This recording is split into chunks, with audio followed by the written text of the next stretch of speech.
We are going to start, Kristof, Chris, Yannicka. Are you ready for this lesson?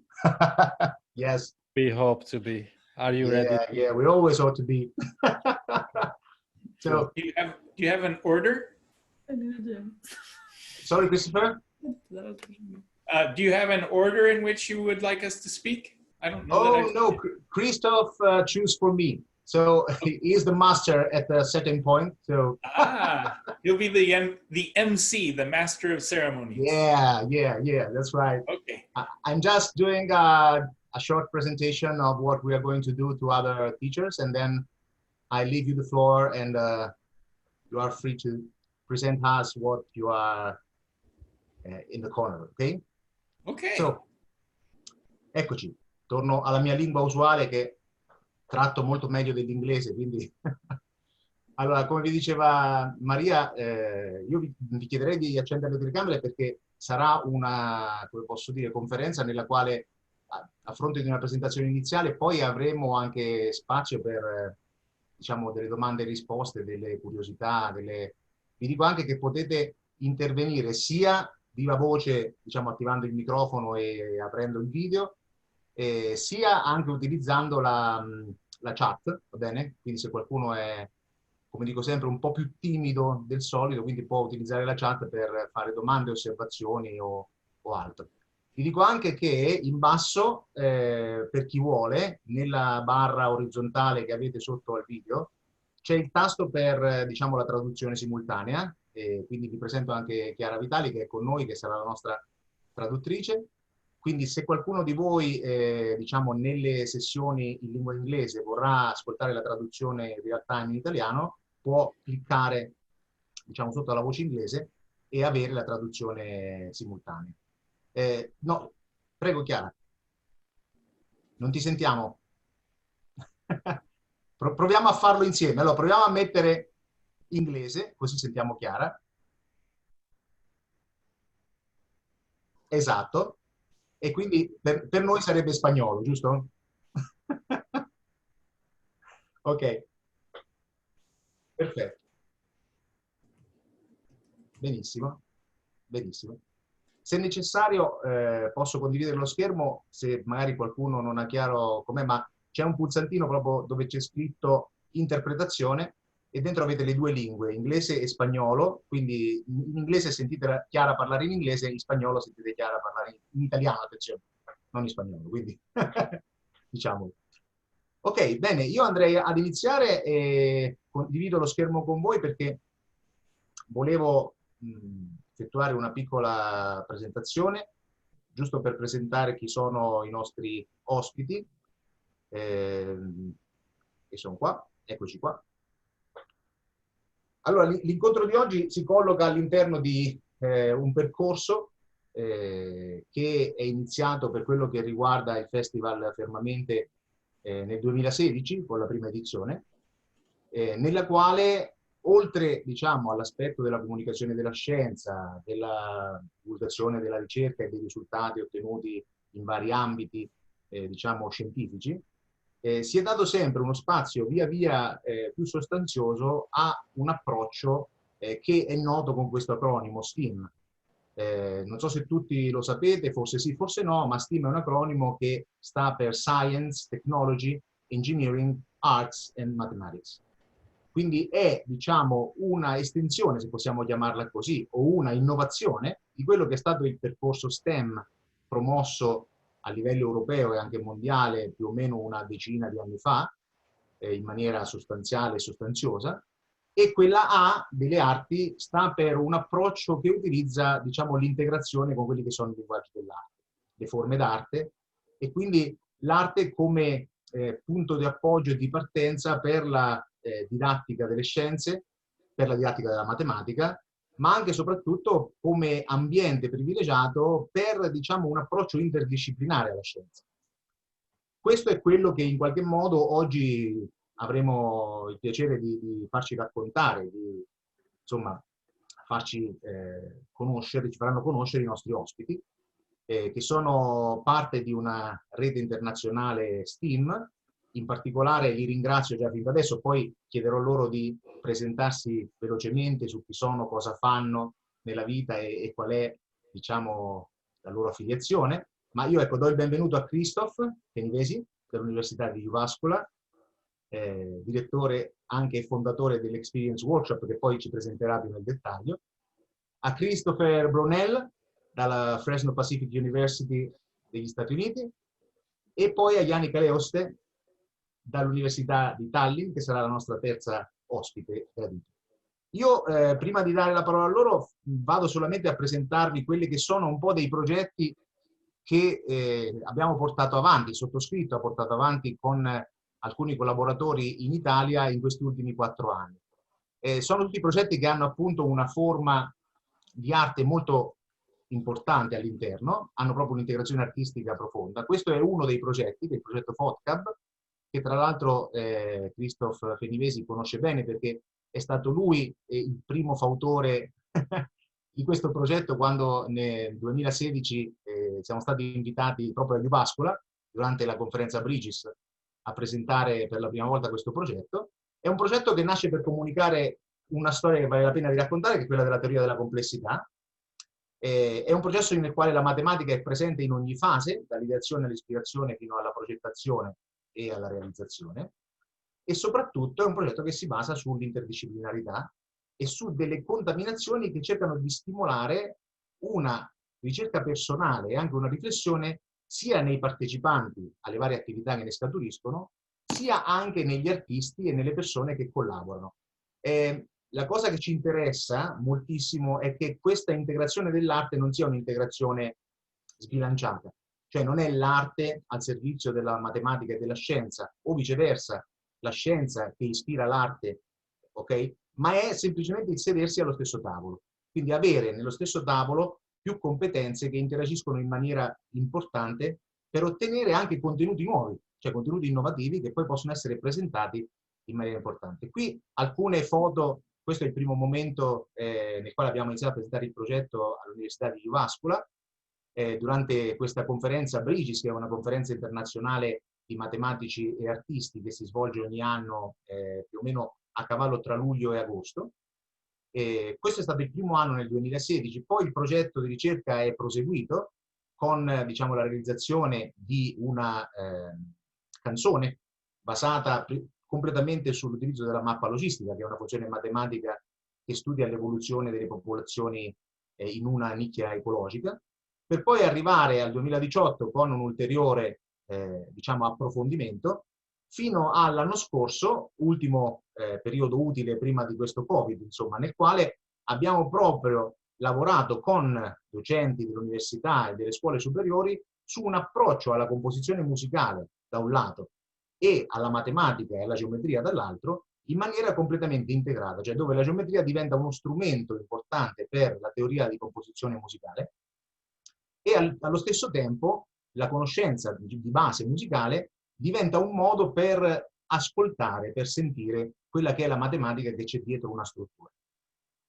Oltre a questo ovviamente c'è il Festival Fermamente, che dal 2016 al 2020 ha visto passare, diciamo, nei nostri laboratori più di 20.000 persone complessive nei 3 anni scorsi. In questa edizione anche abbiamo purtroppo questa necessità di aver trasportato tutto online, quindi potrete visitare il sito www.fermamente.it per vedere quali sono i contenuti digitali disponibili giornalmente e tutte le conferenze che verranno poi registrate e rese disponibili anche in differita.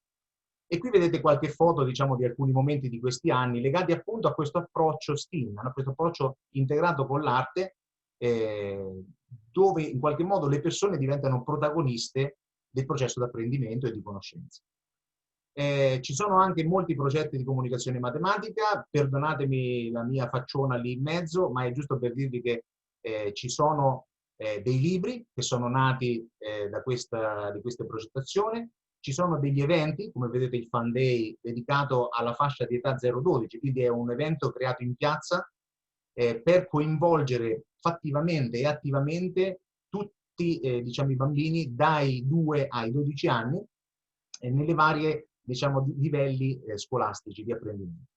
In particolare poi ci sono stati anche altri eventi importanti in questi anni. Uno è Veremath Street, che è un progetto di public engagement nel quale si alternano mostre interattive con aree hands-on per sperimentare ed esplorare concetti matematici, passeggiate matematiche per le strade del centro alla scoperta della matematica nascosta nei monumenti, e poi anche un busking show, cioè uno show di improvvisazione di strada con artisti di strada, musica, nella quale però ecco, c'è questo approccio appunto integrato che serve come diciamo tramite e strumento per comunicare, in questo caso la matematica. C'è stato un altro progetto nel 2016 che è Scienza in Vacanza, quindi portare la scienza nei villaggi turistici di riva al mare, come potete vedere da alcune foto, quindi quello anche di decontestualizzare quello che è il processo di comunicazione della scienza, quindi far trovare la scienza alle persone nei luoghi più inaspettati. E infine, questo è il progetto che è partito l'anno scorso, l'ultimo progetto, tra l'altro è il primo progetto possiamo dire, collaborazione con l'Experience Workshop e la Biglia, nel quale è il primo, spero, passo di una lunga collaborazione, e sono delle schede, degli inserti STEAM che si trovano all'interno della rivista Focus Scuola Mondadori, e sono state già fatte 11 schede per l'anno 2019 e quest'anno siamo stati richiamati per poter generare altre 11 schede per gli inserti della rivista 2020.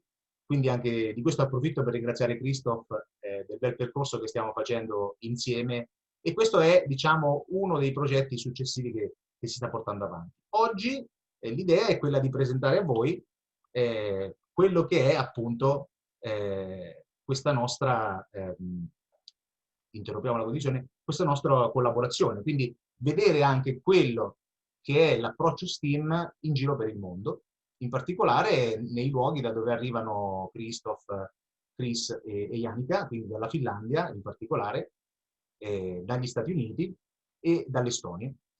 Per cui io quello che dovevo dire l'ho detto, quindi lascio volentieri la parola a Kristof e lo ringrazio di essere ancora qui con noi. Grazie. Thank you very much, Andrea.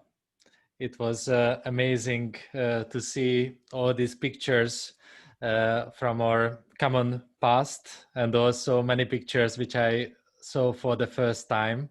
So wonderful start. I think we really set for a STEAM session. You really set the stage, and when you mentioned that you trust that our cooperation will be long and longer, I would like to quote a philosopher who really loved Italy.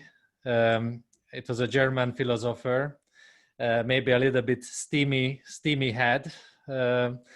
His name was Friedrich Nietzsche, and he thought that it was probably not easy to find me, but it will be really hard to lose me. So I would like to refer to that it was maybe not easy to find us and found this network, because STEAM is unfortunately not in the front yet, but maybe a little bit dispersed and a little bit isolated in the educational scene. But what we see that as our network is growing, it's also become stronger in the sense that children probably get more access to imagination and magic in their classroom, to their natural environment, as I would see, and play, and all those things what they really need to become a good members of future society, and also contribute to sustainability, because sustainability is our topic today, how to raise environmental awareness.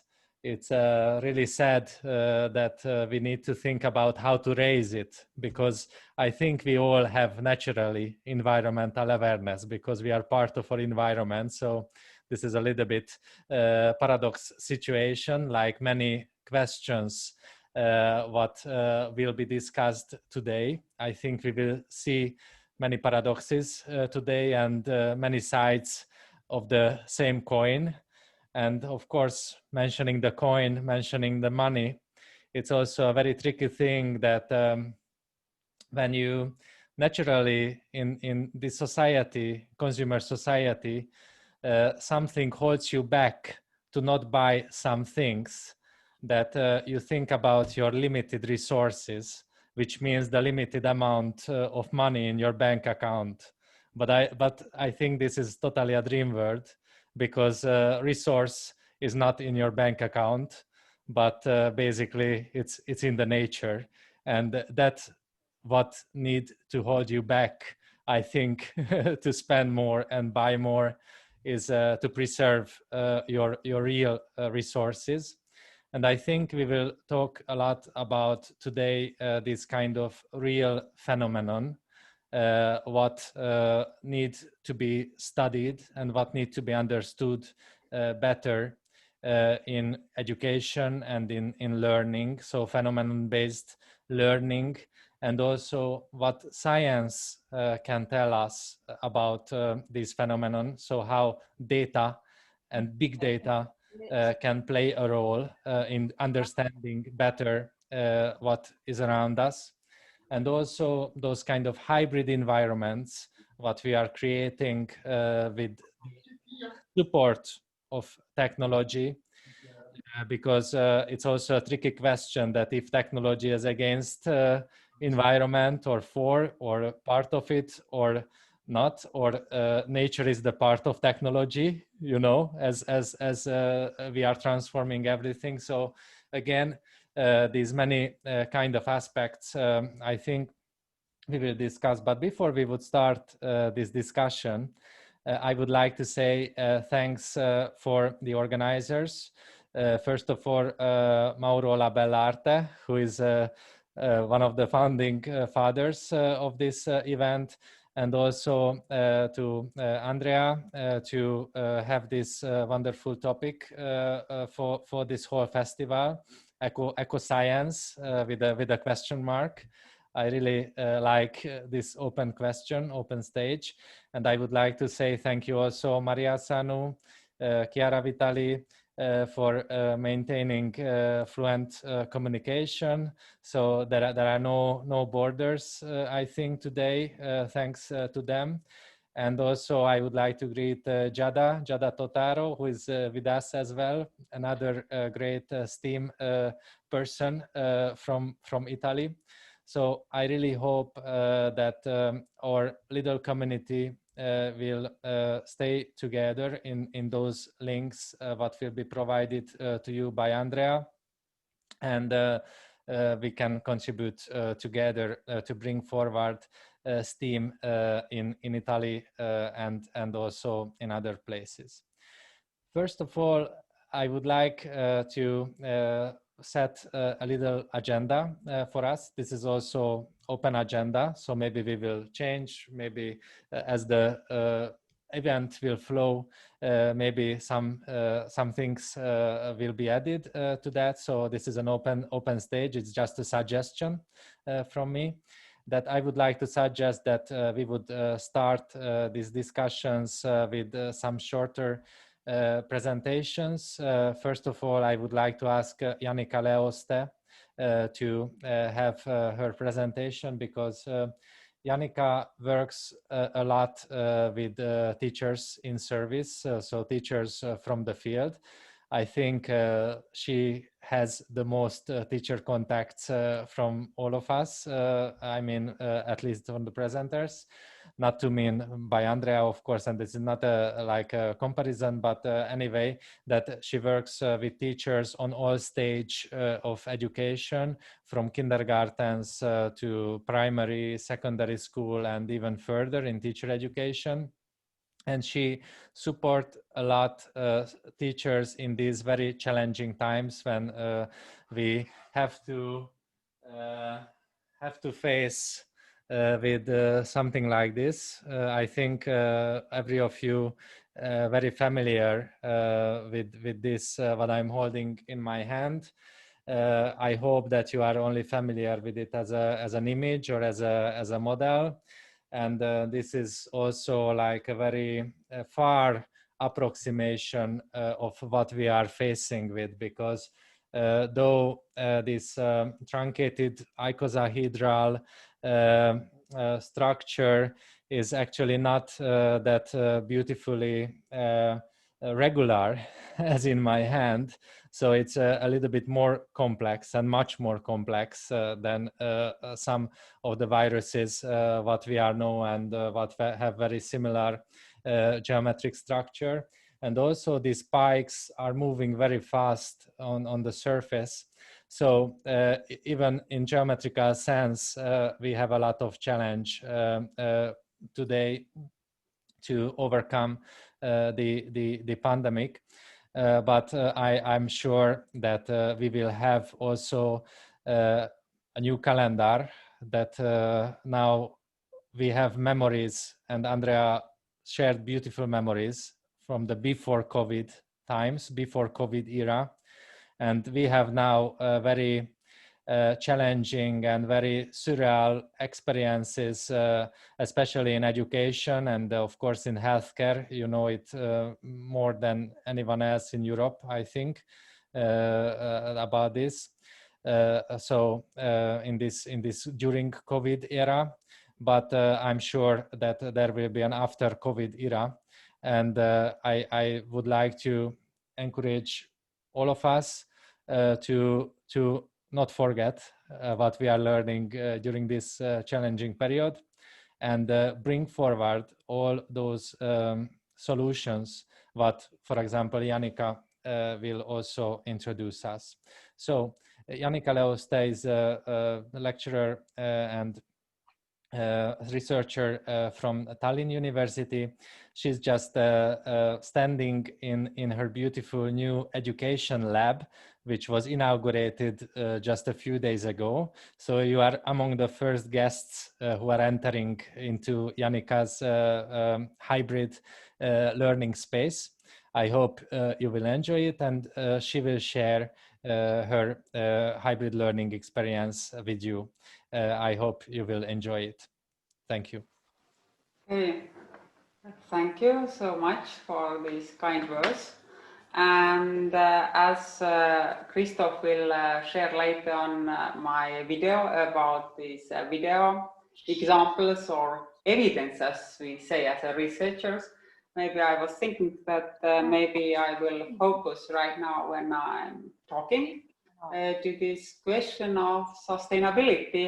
And as I'm also PhD candidate, no wonder, but my PhD thesis topic is about sustainability. Or to being more precise, then my PhD is about sustainability factors about technology enhanced learning, and that is STEAM. So that's the story. And just today I was moderating sustainable development seminar via Zoom, and the presenters were pointing out 3 questions. I try now to relate with STEAM education, and they were telling that when you don't think at all what you're doing, then you just answer to the question what I am doing. Okay, I am teaching STEAM. It's just a what. Now the second level is how I am doing it, what I am doing. And yeah, we can tell I'm using this equipment or these electronics kits or robotics. But the real question is, and now it's related to the sustainability question, is why I am doing what I am doing. So the why question. And based on topic of today's seminar, I would say that the current situation has given us possibility to rethink how we teach STEAM and why we are doing it. And I would say that taking as our priority to introduce the aims of sustainable development through STEAM kits or STEAM education, I would say is something we should be focused on, because teaching STEAM as a STEAM, it's nothing innovative, and I would say it's not engaging for the teachers either. I have taught robotics over 6 years for now, so I have taught almost 5,000, 6,000 teachers, and I can tell by my heart they are not interested in STEAM at all. But when we start creating these models, these visualizations, how they can deliver their knowledge, whether about the subject they are teaching, but also interdisciplinary topics like nature or sustainable development, they are starting like the conception that they can explain or show students and also children what does it mean. What does it mean if we don't protect forests? What does it mean if we just throw waste to the ocean? What does it mean? And so on, so on. So creating this tiny model with the help of any STEAM kit or any robotics kit can do a lot for the students, because they start to understand what is it, what they're dealing really right now. And the really popular topic, at least here in Estonia, is teachers' digital competencies. Starting this year, we started evaluating Estonian teachers based on the competitive framework. So they can self-assess their knowledge, and it's not just about how much do I know about this topic, but rather how effectively I can contribute the knowledge, how can use these digital devices when teaching and guiding my learners in the topic what I'm doing, whether in the kindergarten or whether in higher education or whether just in general education. And I was thinking that I'm going to share you a little bit about my hybrid learning experience, because the hybrid learning is something that helps us to address this uncertainty we are facing right now as a STEAM teachers, because the first answer whether it's possible to teach STEAM via hybrid learning methods or online, the first answer is no, we can't do it. But right now, today, I was planning with one international STEAM manufacturer quite a huge online course when we expect over 100 participants. We are going to pilot here in Estonia, but I hope that we have succeeded in the end of the January already, and then we are really happy to provide a similar course for you when we are going to send out STEAM kits and robots to all participants. So we can still do a STEAM. We just need this physical connection. We can't teach STEAM through the screen. So now I'm showing you, I don't know, I have, okay, let's take this cutie. Okay. It's a cat for 2 years old. It's a robot, yes. So I can't teach it how you can save the world when I'm just showing it to you.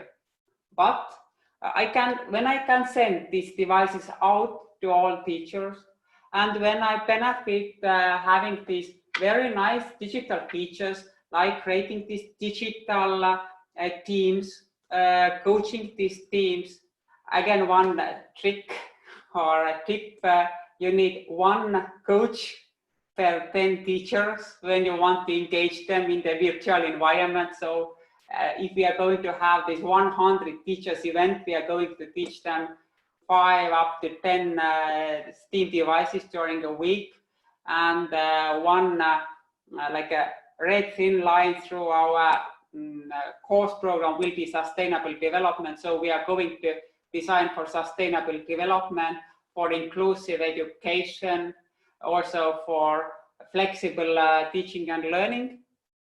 So we can make it, we just need more personal resources. And I'd like to allow you to share some pictures from our international summer school, where we piloted this hybrid approach. It was the first time in my life when I tried to put together learners here in the lab with learners like in Singapore, Madrid, everywhere. And we were designing together these learning designs, and also we were testing these designs with children. We designed here something in Singapore and Estonia, and Madrid, small kids were testing it in online. So it was quite engaging, and now I'm going to share you some pictures, and also the link. You can enjoy these pictures afterwards. 1 second. So we wanted to organize a nice summer school, and we had to cancel it because of the COVID. But fortunately in Estonia, we had the possibility that we were allowed to bring some people to the university. But our international participants still couldn't enter to the country. So we had to organize something, and just 2 weeks before the summer school started, we made the decision that we take the money and we buy all this equipment, we plan to show them, and we send it to all places around the world. We had our learners. And even here in Estonia, we had some Estonian local teachers. We couldn't put them into the one room because, you know, the safety. And so we took several rooms, and only some of the students experienced the teachers in real life, like in physical conditions. All others were seeing teachers through the screen, like abroad learners. And you see, we prepared these places, and our learners will present it through the screen. We had these groups everywhere. And first they were quite, I would say, they felt uncomfortable because they have been never like surrounded by the cameras, because we had plenty of cameras, we had plenty of camera work, and actually, yeah, they didn't imagine how could it happen, especially they didn't know each other. And these are just pictures from the first day, but you see, it's a quite nice picture, I like it. So our teacher, so it was one of our assistant teachers, actually she's an assistant professor of early childhood, not just assistant teacher. You see, we started become camera operators, because now we had to be eyes of our distance learners. So we just didn't deliver some presentations. We wanted to see these distance learners, everything we were doing, whether we were discussing something or whether presenting something. And you see, everything was there, everything.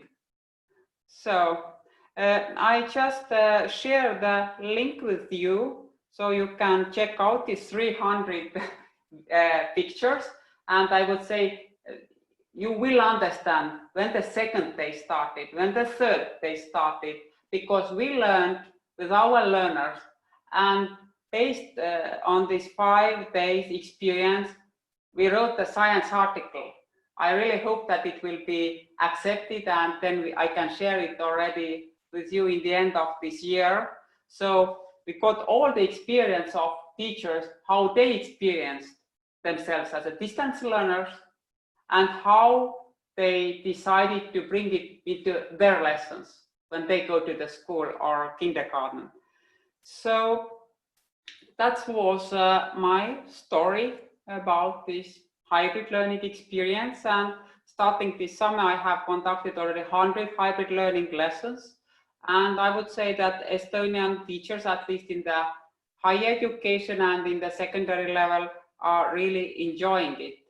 but to prove my words, maybe Kristof, you can start my video now, and feel free to ask questions through chat or just orally after the video is over. And I also my excuse that I just shooted this video after 12 hours workday. So Kristof, it's your part. Thank you. Thank you a lot, Jannika. Yes, so we will have a premiere, I think, because this video will go online, I think, very soon as part of this Polar Panel program, what is coming up also in Fermahente Festival. So please check out also the other presentations in this Polar Panel. You can find it already in the website. And to have Jannika's video now, I will share my screen. And I would recommend that after the video, we will immediately move on to Christopher Brownell's presentation, because now we set the stage with hybrid learning, and I think we're reflecting now also to the current situation. But then we will continue to how data science and environmental awareness and sustainability can be connected. And then we will move on towards Finnish education and how the Finnish curriculum deals with competence development and sustainability. And then in the end, we will have an open discussion forum. But of course, just as Jannika proposed, meanwhile, you can already collect some questions in the chat. We can return to them when the presentations are over. But now let's share Jannika's video. So premiere starts soon. I hope that you see already. And now I start the video. Hi, I'm Jannika Leosta from Tallinn University, Estonia. And the aim of my short speech is to encourage you to merge sustainable development and STEAM education for making both topics more engaging for students, and at the same time to upscale teachers' digital competencies. The current pandemic situation has forced us to be creative about how to teach online topics that need team spirit and hands-on activities. And the honest answer is that sometimes you just can't do it as distance learning only, but you would need to add a touch of hybrid learning where some students are present in the classroom and others are joining them virtually. It's a big step closer to our new normality, flexible learning that is able to address uncertainty and supports teachers' passion of providing the best education. I would like to introduce shortly the STEAM Key 12 project that is about solving societal challenges with STEAM kits. These are digital interactive learning resources for students and in-service teachers for upscaling their digital competencies. From the point of view of the STEAM side, there was a lot of motivation to produce these materials. Graduating teacher students tend to not have insufficient ICT skills to employ technology and enhance learning in their learning practices. Female students tend to have little interest towards STEAM in general, and teaching STEAM and technology-enhanced learning is not something you can teach without hands-on experience. But even more motivation came from the sustainable development side. In order for the students of different syllabi to be able to perceive the material as useful for their field, the content of the material is about interdisciplinary social problems and their solutions. The STEAM tools and AI-based augmented reality games are just used for presenting, visualizing, modeling, and prototyping the problem. Finally, 5 engaging storylines were selected: climate and restoration of ecosystems, topsoil and composting, water and organic farming. biodiversity and growing your own food, and finally, ocean and cleaning waste from the water. These resources will be ready in December 30 this year and will also be in English language. 20 materials in total, 5 for every school level. At least 4 hours interactive content with the instructions of hands-on workshops. I am really happy to share them with you as soon as they're up in the open repository. Thank you so much for your attention. Thank you. Hi, Thank you. I'm Janika Leusta from Tallinn University. Thank you. Thank you. It was great premiere. I think I'm really happy that we could watch this together for many of you for the first time. And please remember to collect your questions, comments in the chat line. Janika will see and already think about your perspectives and about your comments if you make these available in the chat. And now the stage and the screen, now the screen is yours, Christopher Brownell. Christopher is in Fresno in California. And now it's about 10 o'clock almost, like yeah, 9:45 so a.m. So happy morning, good morning for you to Chris. So the screen is yours. We don't hear you at the moment. Please unmute.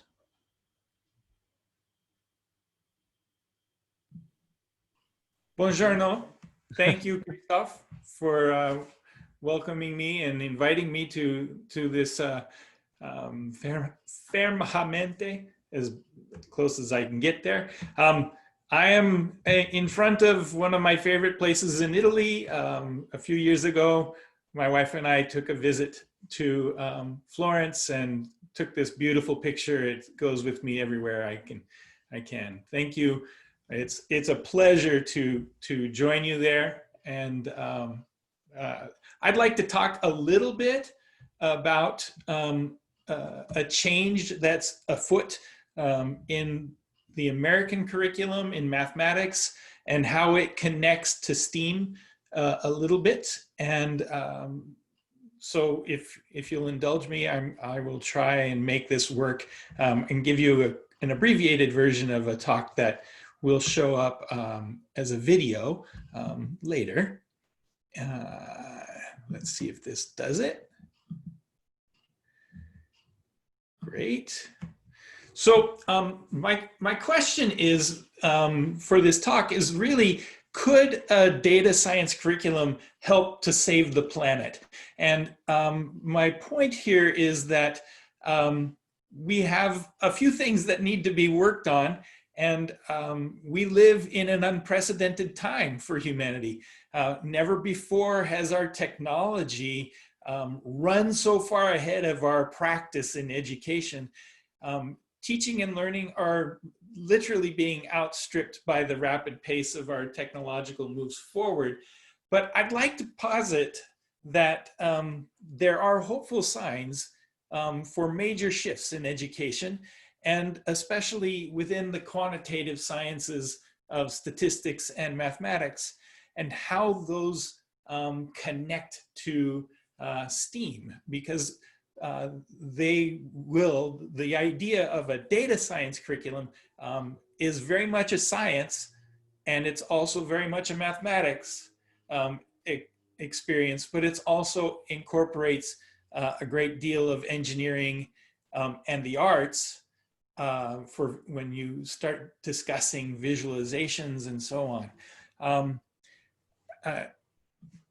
The last 150 years in the United States has really seen a narrow focus in mathematics on a very small set of skills. But fortunately, as we made a turn into the 21st century, there have been calls for major shifts. And there's two I'd like to point out. Arthur Benjamin, who is a mathematician at one of the United States premier undergraduate colleges in mathematics and engineering, Harvey Mudd College, gave a very short TED Talk in which he called for a dramatic shift away from calculus being the main focus of high school or secondary mathematics towards probability and statistics, in that he makes the call that the world is no longer analog, but it is instead becoming more and more digital. And it's time for our math to become more digital as well. And he'd really placed an emphasis on the idea of making claims with statistics and backing them up. He ends his talk with the very cute saying, "I want students to understand what it means to be 2 standard deviations away from the mean, and I really mean it." And that's just the passion by which he calls for this shift is infectious if you were to watch this talk.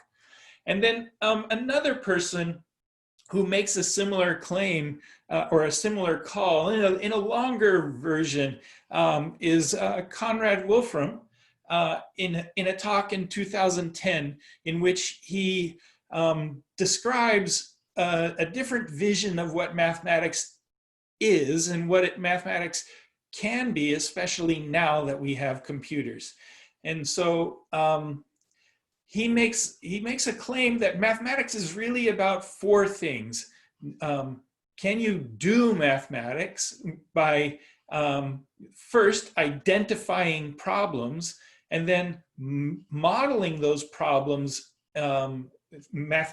through mathematics, and third, calculating the mathematics that you've used the arithmetic to create the model, and fourth, can you review what comes out of those calculations and think of those solutions as being viable or real.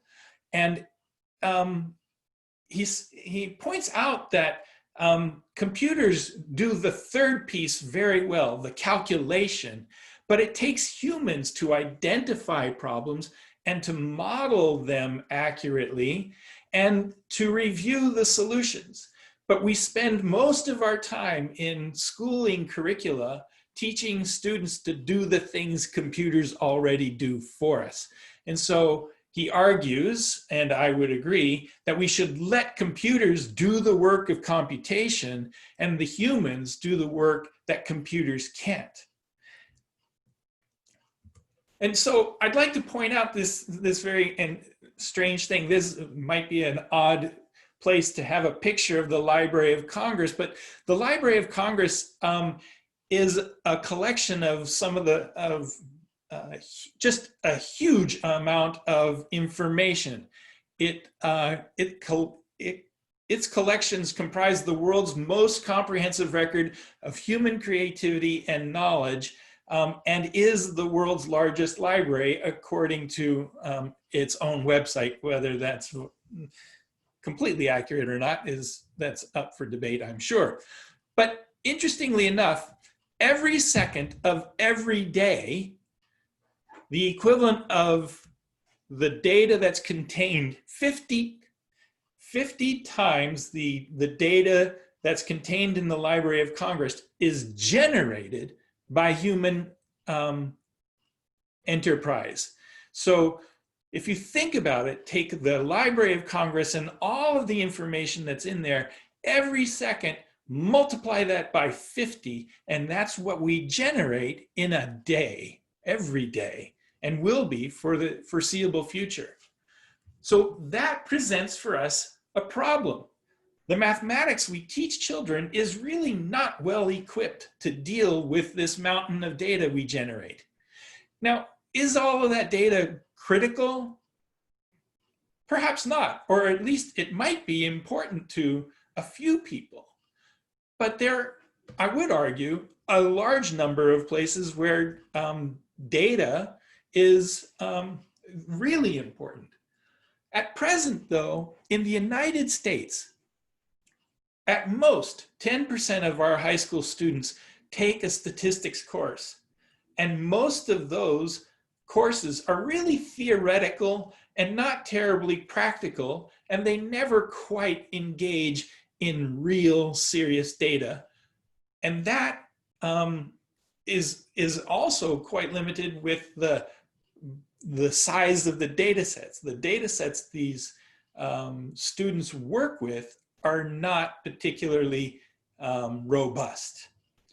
So to put that in perspective, this is just a snapshot of one page related to the several linked data sets regarding COVID-19 data. Now, this is just data regarding transmission of COVID. So if you wanted to if you wanted to collect some of this data regarding transmission, some of these websites here would be of benefit to you. But that's nothing to do with the economic impact or the medical impact on various people. This is strictly how is the virus being transmitted through the population.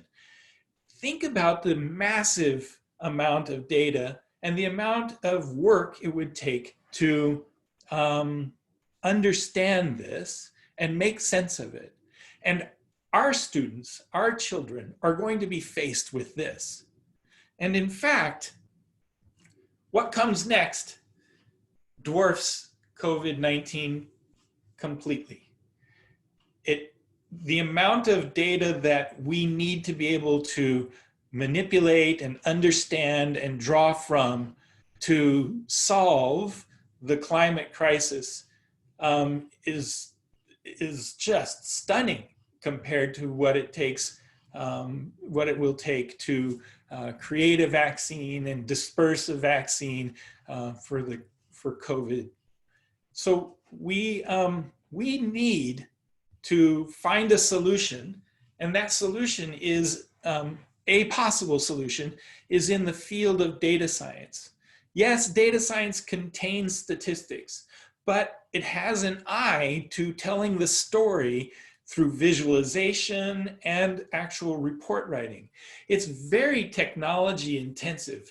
It's completely digital because you cannot do data science in an analog manner. You can't do it with a paper and pencil. It must be done using computers. The types of data can vary. There's a whole host of them. There are political data, there's economic data, health, mathematics, physics. Almost all of modern science is done through compressing or analyzing large data sets now, rather than in small experimental settings. It is a science because you will be creating models of the data that you will be teaching machines to do through machine learning to assess and test your model and continuously improve. So the question is this just a dream? Could we actually be heading towards this place where we would have a curriculum? Well, here in California, where I work and live, the University of California, Los Angeles, and the Los Angeles Unified School District, the largest school district in California, serving some 600,000 students, have collaborated and introduced a data science course that's widely available, somewhat expensive at this point, and so it's holding some people back, but it's been accepted by the University of California as meeting quantitative reasoning requirements from high school students. At present, UCubed, Stanford, UCubed, you may know the researcher Jo Boaler. She's among the founders of UCubed at Stanford with Kathy Williams, is presently writing a course I have the privilege of being able to work with the writing team. In fact, I had a meeting with them just prior to this talk today. And we are making this curriculum available free of charge. The data sets we are employing or asking students to use will be publicly available. We will use free tools like Google Sheets or the CODAP visualization or Tableau Public, visualization techniques and analysis software. Along with it, we are incorporating computer coding through Python, and we're hoping to do this through block programming assistance like EduBlocks and so on. So we have a number of, we are building into this very massive technology intensive learning experience for students. This should be ready for release in the fall of 2021. We have several units very close and ready to go. We've been working with Google. Stanford is right near the Google campus. And we have one large unit on using the Data Commons API that will be ready very shortly. That will be free and widely available for people to use. I'd like to close by saying we don't yet have the solutions for either SARS-CoV-2 or the looming climate crisis. But one thing we do know for certain, that those solutions will require humans who can access, visualize, manipulate, analyze, make sense of, and act on real data. It really is our only hope of survival if we plan to make it through COVID-2 or through the climate crisis that's impending. We've got to find ways to take the data we have and make good use of it. With that, I'd like to say thanks for coming.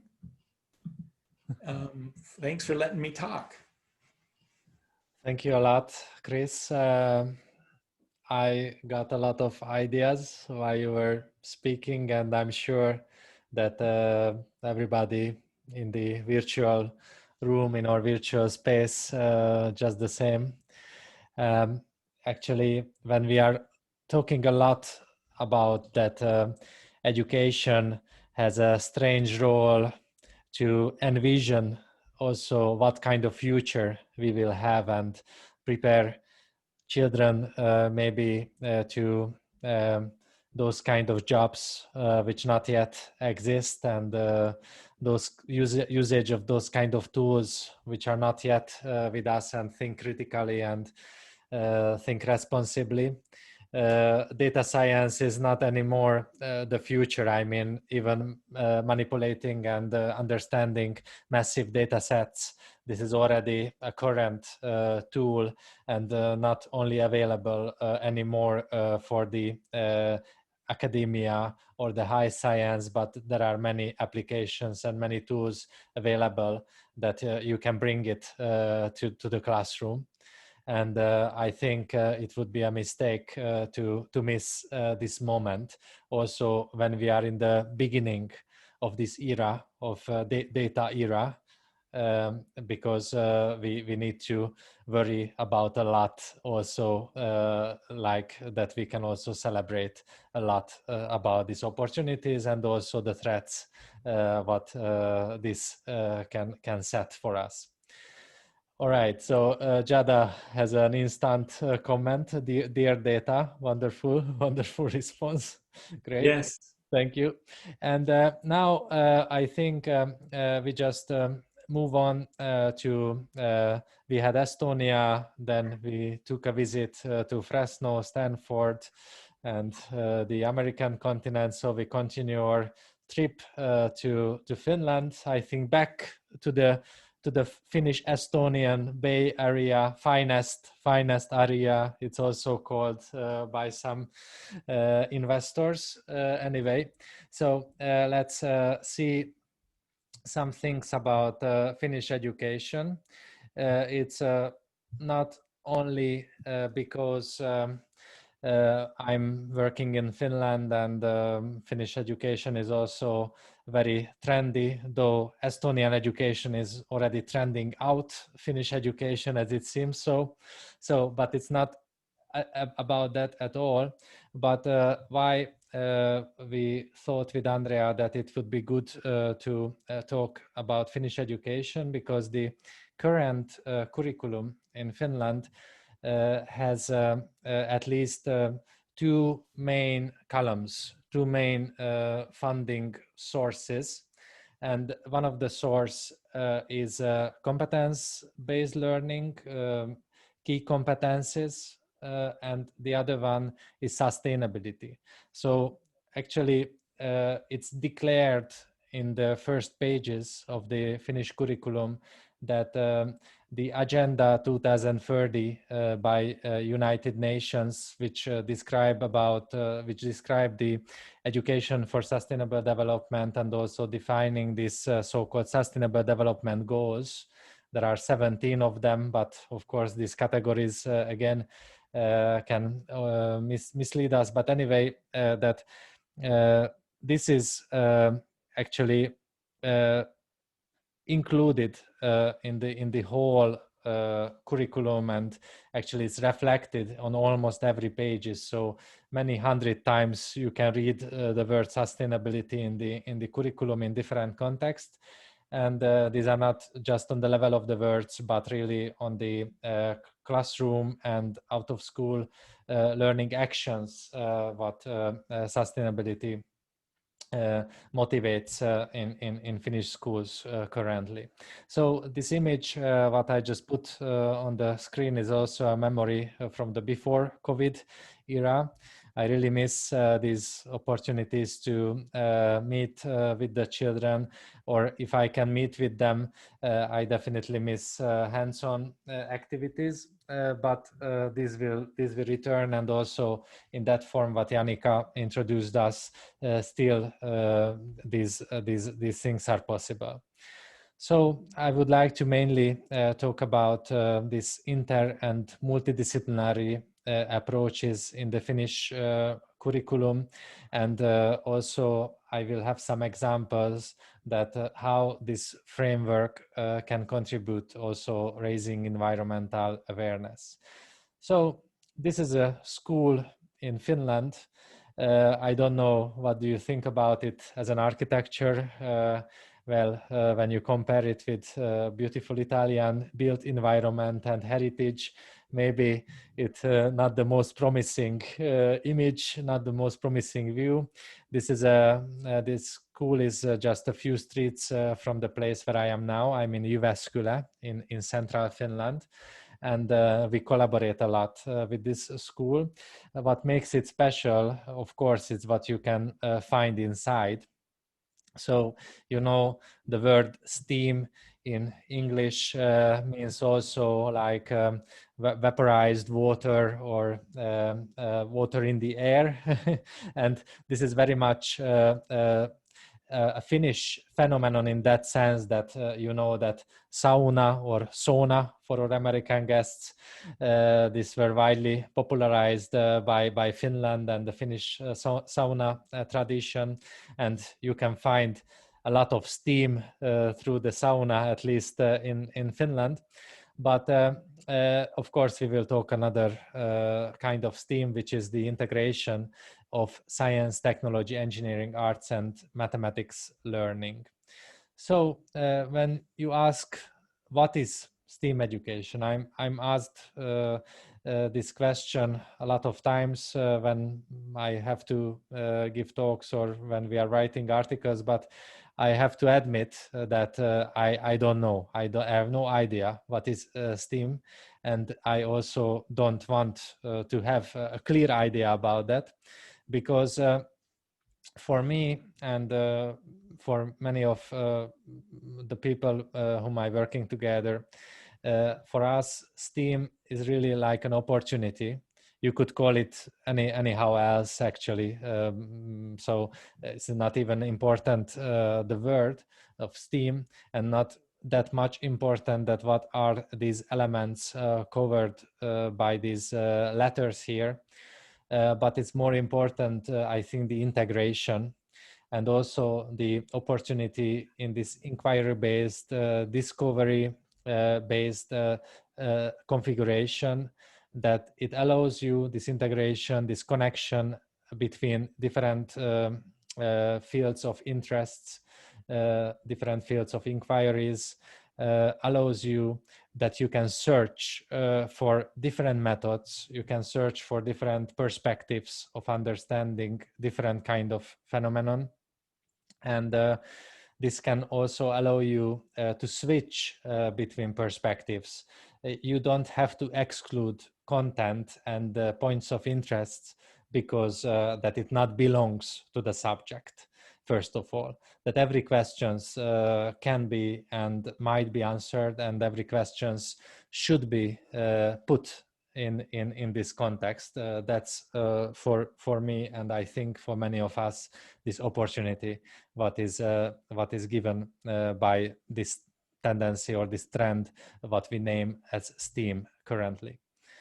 And Finnish National Core Curriculum, in this student-centered and learning-centered way, is very much put into the focus this multidisciplinary learning, where you can connect and combine different subjects also, but the emphasis is not basically on subject learning and subjects, but on the phenomenon what you are studying through and with the help of different subjects. So we were talking a lot in the past few decades, or maybe from the beginning of education, from the beginning of learning, I mean in the history of the humankind, about collaborative learning, that even philosophers talk a lot about the community and how the learning community has very important aspects and impact on the knowledge what this community accumulate. And we also need to talk about collaborative teaching then. And I think this is a key for this integration, that many concerns can be raised also, that how you can cover these many fields, and how is it possible to that it's not become like unserious project that you try to connect too much. But it's basically probably a misunderstanding, that I think no one is expected to be Leonardo da Vinci except Leonardo da Vinci. So none of us need to be a genius to make an impact in this integrative approach. But probably we need to find the way to our colleagues as teachers, and find a way to plan together learning projects. And this project-based learning is also an important aspect in this regard, and the tendency in this regard.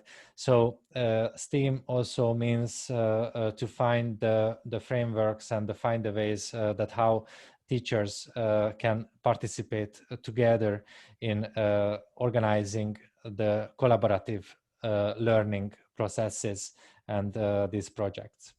And actually, there are many keywords like this cross-disciplinary, multidisciplinary, transdisciplinary, and many kind of disciplinaries we are talking about.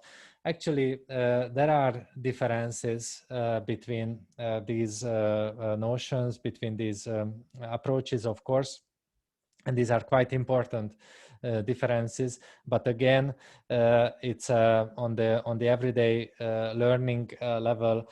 It's I think it's more important that you can also switch between these approaches, and also reflect on what kind of connections you want to make between different kind of subjects, and how these connections can help you to go beyond the subject-based learning. To get to the Finnish approach currently, you can see that these are the main competence fields in the curriculum. There are 7 of these fields are defined, and these are like transversal competencies, meaning that these should appear in every little components and every moments and every aspects of the learning processes.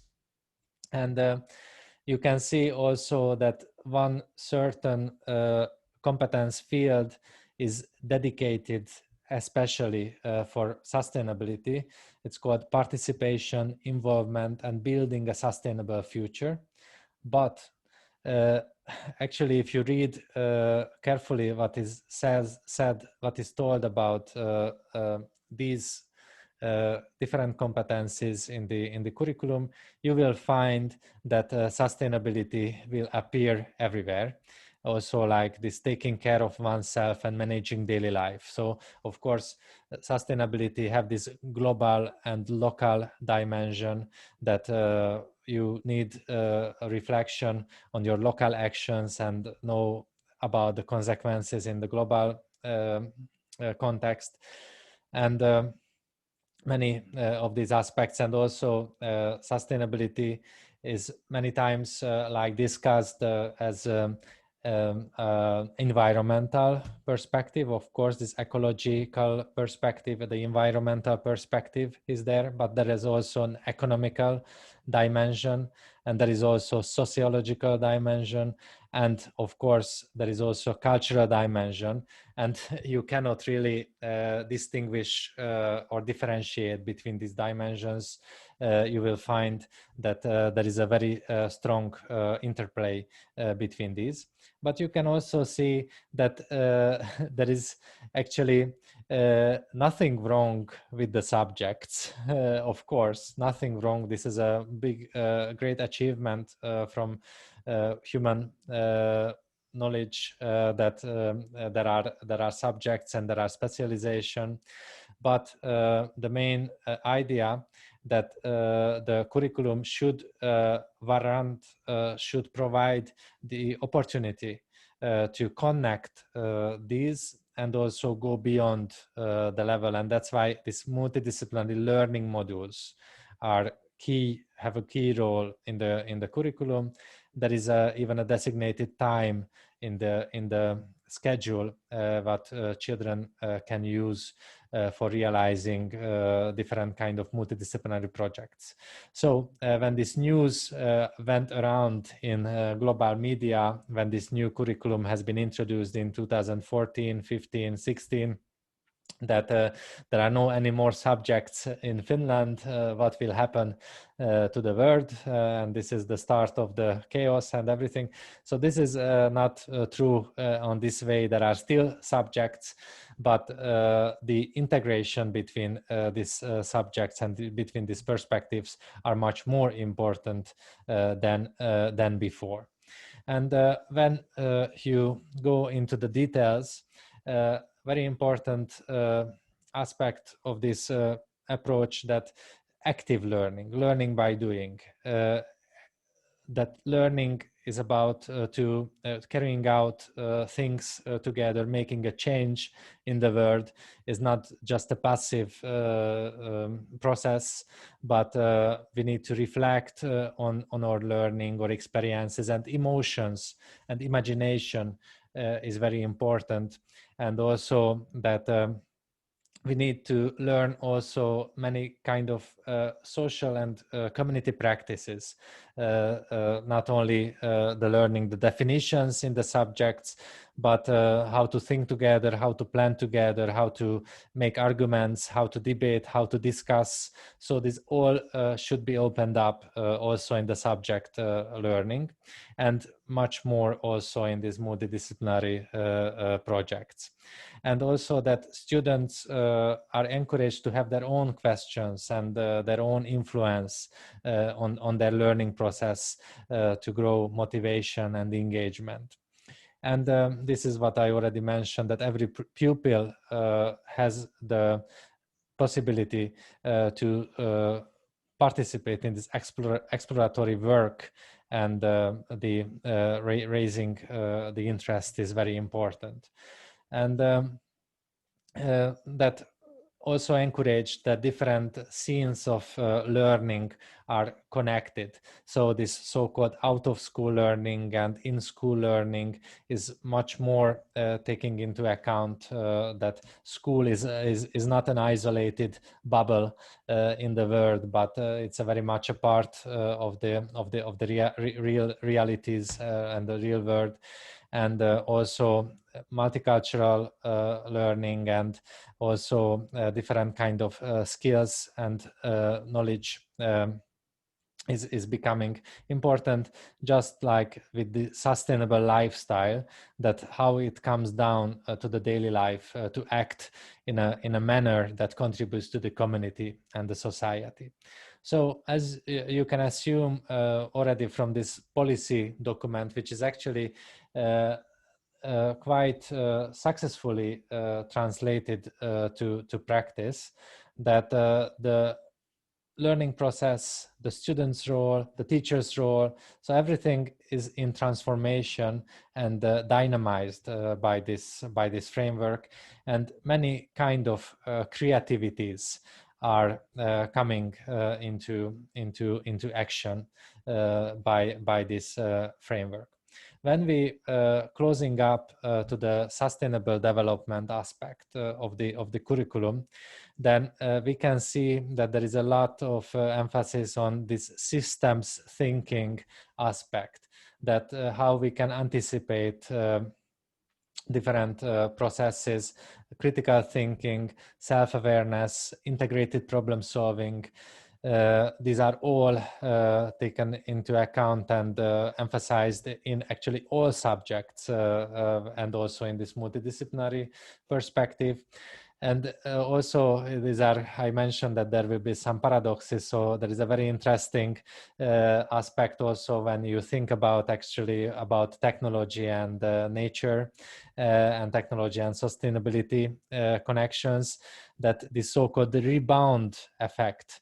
So when you think about electric bikes, that of course these are need to be celebrated and supported, that probably it will decrease pollution, but on the way it will maybe pushing out the traditional biking as well, when we are really as bodies we are worrying about our health and doing physical activities which are really important. Together with my colleagues Anssi Lindell and Antti Lokka, we just created an exhibit. Actually, not we created that, but it was a project-based learning course in the teacher education program in our university in Jyväskylä. And students created this exhibit in our local natural science museum. And the topic was sustainability. And they created this as an educational, a STEAM exhibit, where you can try everything in the museum space, and also the opinion and impact from the visitors are collected in these tin cans. So many ideas are there, and also the art aspect was there. And we were also collecting data which leads us quite interesting results. I mentioned a lot about this technology and sustainable development connection.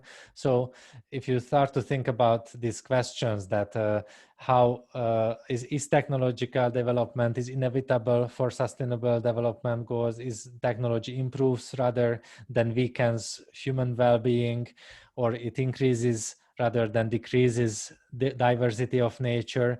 So many very difficult questions can be asked and can play a role to start or complex thinking. And it seems that students, future teachers, are also very much motivated about these questions, where really there is not a straightly or a clearly good answer to some of these questions, but more these are very puzzling questions what are coming into the play. But I think as teachers, we don't have to fear from these questions to put into discussion, because this way we will practice also to think about those questions, which will be very much everyday questions in future society. I just been in Japan before COVID for the last time in November. I had the fortune to meet with this virtual human and discuss with her, Saya. This is her name, or yeah, her or it. I even don't know. She's a very nice schoolgirl. We had a very exciting conversation on sustainability, actually. And she was telling to me about the new society according to Japanese educational policy of the society 5.0. They are talking about this very much in today's Japan, and they have a very interesting view on technology and sustainability aspect. So I see it as a very techno-optimistic view on how these technological achievements, which are already available today, how it can help to make life better, and how it can also support better healthcare, and also how to have better care of the environment, and also better education. So you can also see, obviously, the good sides of the new opportunities, but we can see also that these improvements are not connected yet, and though they are here, there are different tendencies where we are facing to. So this balance is probably still missing, what we can see. And there are many questions about this, that how much we can be positive and optimistic about these processes. So to close this talk, just some projects which future teachers developed. I will share with you these links to this H5P interactive learning materials with the help of Jannika Leoste, who was also our first speaker.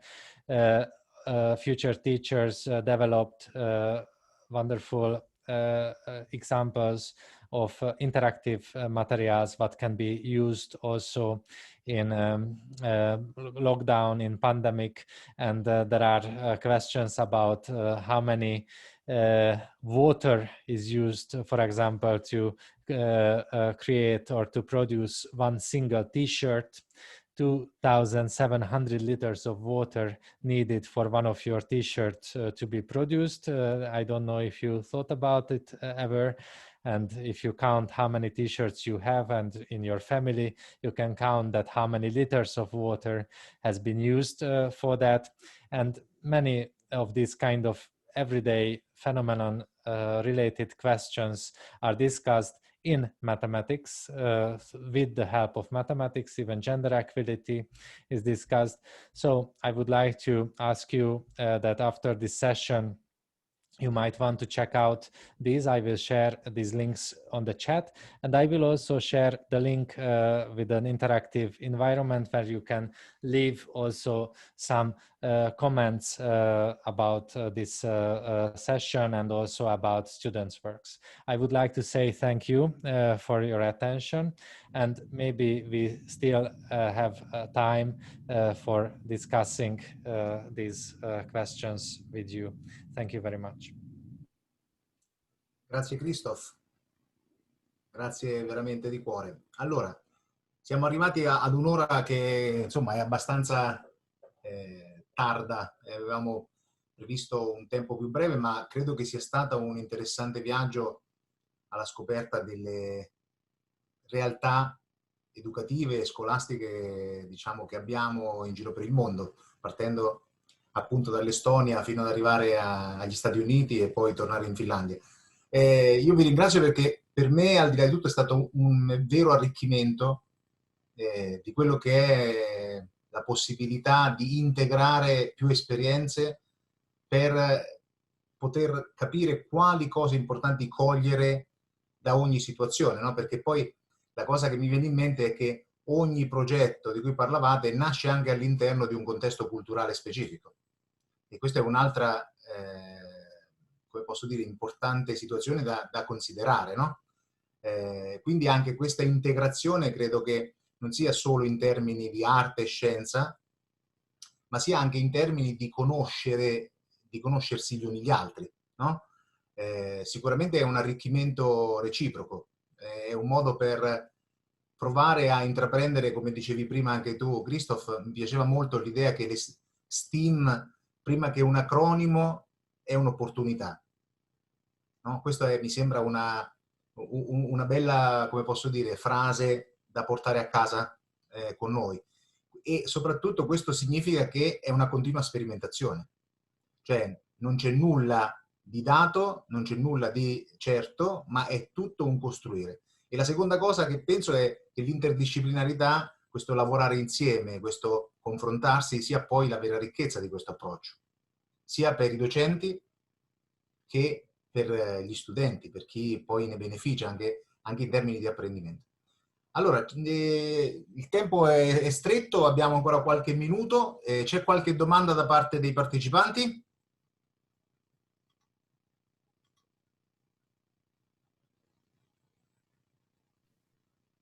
No, soltanto grazie a tutti. Thanks everybody. It was really, really interesting, and keep in touch because it was really inspiring. Thank you. Grazie Giada. Se ci sono altre domande, altri interventi? Intanto quello che vi posso dire è che se qualcuno poi ha interesse a proseguire, diciamo, nella conoscenza di questa rete, di questo approccio STEAM, del lavoro che è stato presentato anche oggi dal sottoscritto e dagli altri colleghi, potete scriverci alla mail del festival, che è direzione scientifica@fermamente.it. Vi ricordo che fermamente è con la H davanti alla A, ok?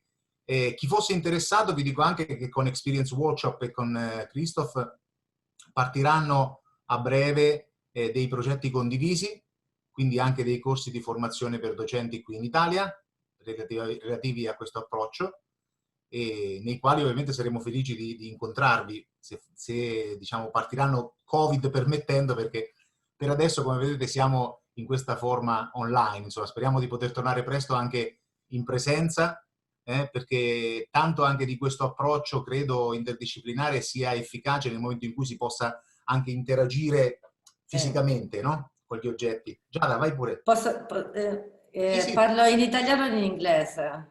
In italiano, così è più facile per italiano. tutti. Ti traduce, ok, sì. Ok, io mi sto occupando dell'ambito in cui gli artisti interagiscono con questo aspetto, e quindi tutta la riflessione che abbiamo fatto prima con Christopher e con Kristof e anche con gli altri è stata molto interessante. Ma dal punto di vista dell'esperienza degli artisti che lavorano con i nuovi media, diciamo, la letteratura è ancora più povera, quindi sto cercando di contribuire in questo senso.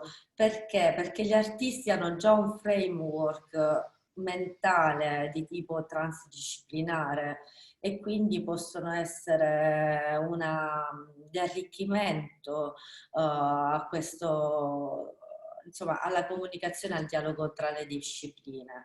E quindi mi è piaciuto tantissimo la connessione con Kristof e con Data, e quindi non solo la ricerca di un algoritmo o comunque una maniera matematica di interpretare i dati, ma anche una maniera umana di rappresentarli visivamente per poterli condividere, altrimenti non basta soltanto collezionare e calcolare, ma anche dare un aspetto umano o oltre umano, perché anche questo è un altro aspetto. Non è soltanto l'umano, ma è la relazione tra l'umano, la natura e anche la non natura e l'inorganico, quindi anche questo rapporto che deve essere equilibrato. E quindi ecco perché è assolutamente importante la relazione in questo senso. Quindi grazie a tutti voi, è stato veramente fantastico, grazie. Grazie a te, Giada. Ciao. Non so se c'è qualcun altro. Intanto grazie Kristof che hai condiviso i vari link con i materiali, quindi anche chi sta seguendo nella chat trova la condivisione dei vari link che Kristof ha dato nel corso della sua presentazione. Vedo che anche Christopher Brunel sta condividendo anche con noi, esatto, il gruppo Google della International Coalition of STEAM, giusto Christopher? Quindi ecco, vi invitiamo insomma ad entrare in questa rete, ecco, in questa rete che è un mondo affascinante. Christoph, prego. Christopher, sorry, I don't want to interrupt. Christopher, can you tell about this Google group? I think it's important, just one brief sentence. Yeah, if you want, you can explain it for us. You know better than me. It was born in Stockholm, right? If I remember well. In British Stockholm. Correct. Yeah, it's correct. Do you want to tell us something about the group, Christopher? Sure, be happy to. The International Coalition of STEAM Educators is a Google group, a place where we serve as a clearinghouse for information, for more events related to STEAM education, for the sharing of materials, the sharing of connecting with each other. Primarily, it's been used to get the word out and to people about opportunities, both to collaborate as in research, but also to attend other such conferences as this one. So please join. All you need is an email address, and we will approve you very rapidly. So. Thank you so much. Thank you so much. So, se non c'è nient'altro, io direi chiudiamo perché siamo oltre l'ora e mezza di tempo. Quindi grazie ai nostri ospiti, grazie Kristof, grazie Christopher. Thank you, Christopher. Grazie, grazie. I don't see Grazie, grazie. Janica, but probably she's busy. She left us and è andata via. Yeah, ok. So provvederò anche a scrivere un ringraziamento a lei e grazie anche a chi è stato presente. Ripeto, se avete comunque magari adesso scollegandovi qualche domanda da condividere, qualche suggerimento, ecco, fatelo. Siamo contenti di poi rispondervi anche in un secondo momento, una volta che questa riunione è terminata. Ecco, grazie veramente di cuore. Fermamente Continua, vi invito a seguirlo online con il programma giornaliero mattutino per le scuole. Tra l'altro domani mattina siamo impegnati con Kristof con un workshop per gli studenti e domani pomeriggio ci sarà la tavola rotonda sul tema del festival, appunto Ecoscienza, e poi sabato e domenica altri 2 giorni e si andrà verso, diciamo, una bellissima conclusione. Tra l'altro vi invito, come diceva prima Kristof, a visionare i contenuti digitali, perché c'è anche all'interno dei contenuti digitali giornalieri delle puntate su questa avventura polare, su questa Polar Adventure nella quale anche Janica è coinvolta. Ogni giorno uscirà un breve video che, collezionato, diciamo, nella lista, vi darà un po' una storia di questa, diciamo, proposta che anche fa parte dell'Experience Workshop e di questa rete, diciamo, finlandese che Kristof sta portando avanti, insomma, anche con colleghi internazionali. Basta, cosa dirvi di più se non grazie. Grazie Maria per tutto. Direi di fare un applauso a Chiara e ringraziarla per la traduzione, perché è stata veramente eroica in 1 ora e 40 da sola a portare avanti il lavoro. Però ecco, grazie perché ci hai permesso che tutto fosse veramente scorrevole e funzionale. Quindi grazie di cuore Chiara. Christopher, bye bye. Give a kiss for us to Florence. Ciao, grazie. Bye. Ciao. Ciao, ciao, ciao. Grazie a tutti. Thank you.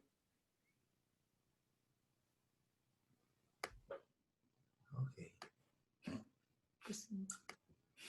Maria, chiudi anche la registrazione, tranquillamente. Sì, guarda, scusa per prima, veramente, è stato... Non ti preoccupare.